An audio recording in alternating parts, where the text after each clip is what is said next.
Hello, and thank you for choosing University Housing for your residence this coming year. We are thrilled to welcome you to your community.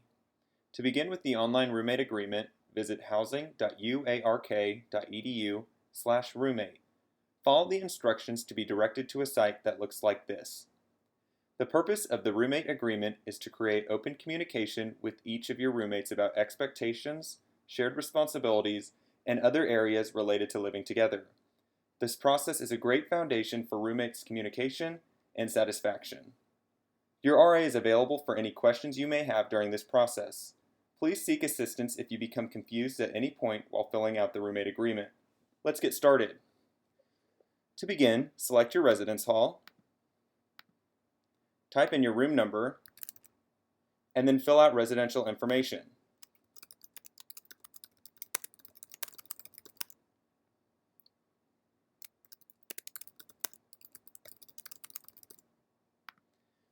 For RA email, identify your RA on your floor. This should be given out during your floor meeting, and type in their RA email as well.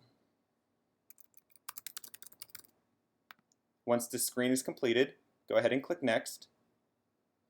The next screen will automatically populate based on the credentials on the first screen. Go ahead and select As Prescribed. And then if anything is going to be brought for community items, make sure to go ahead and select that as well. So if you intend on providing cleaning supplies, perhaps Nick will be providing those every week, and then maybe Bob will be doing this every month. Go ahead and indicate that as well. If you have any other community items that you want to share, please place that under Other. The next fields are going to be items that can be used by any roommate, and then you can either identify with, without permission, or never.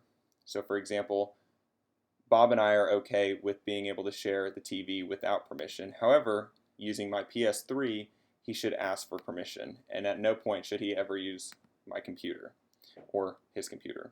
So go ahead and fill that out to the best of your ability with your roommate.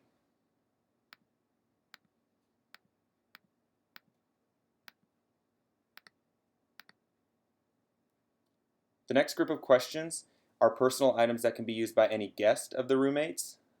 Be very wary of what you allow the guest of your roommate to use without permission. A lot of times these are great with permission or never, so make sure to have a conversation with your roommate about all the items listed.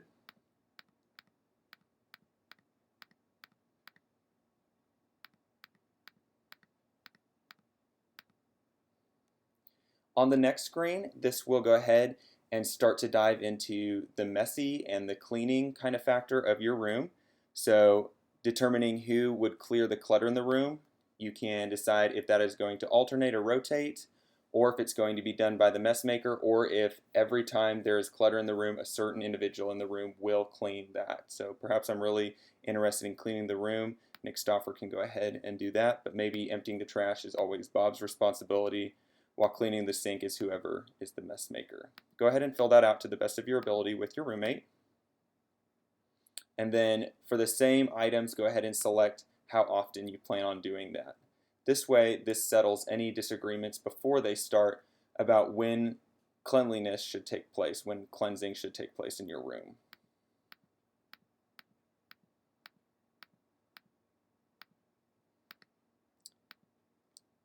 On the next screen, this helps identify sleeping patterns with your roommate. Go ahead and indicate when you both go to bed and wake up, typically.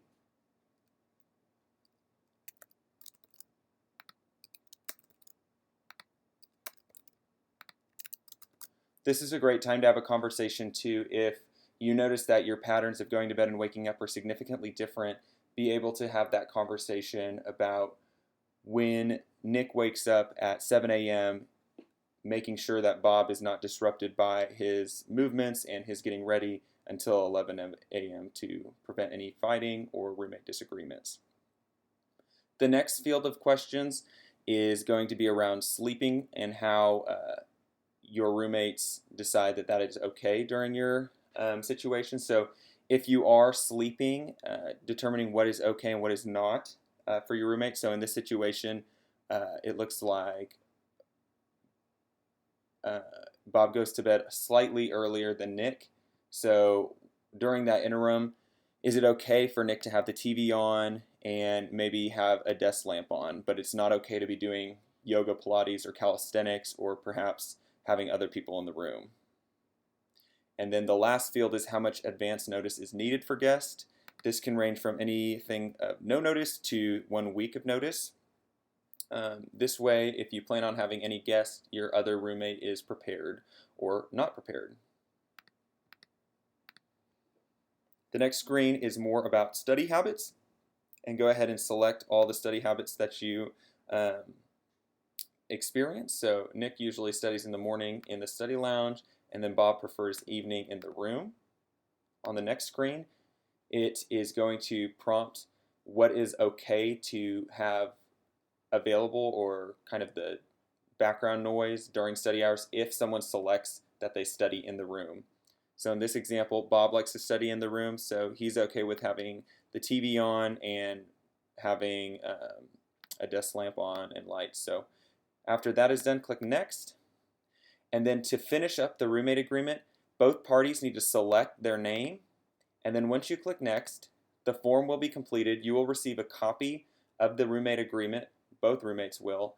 The CRE of the building will receive a copy, and your RA will receive a copy. If at any point you need to change anything that you included in the roommate agreement, please feel free to find your RA or your CRE, and you can edit that as well. In the event of a roommate conflict, your roommate agreement will be referenced, so please keep that in mind. And we appreciate you taking the roommate agreement seriously so we can make sure to have an excellent year. Again, if you have any questions, please see your RA or your CRE. Thank you, and go Hogs.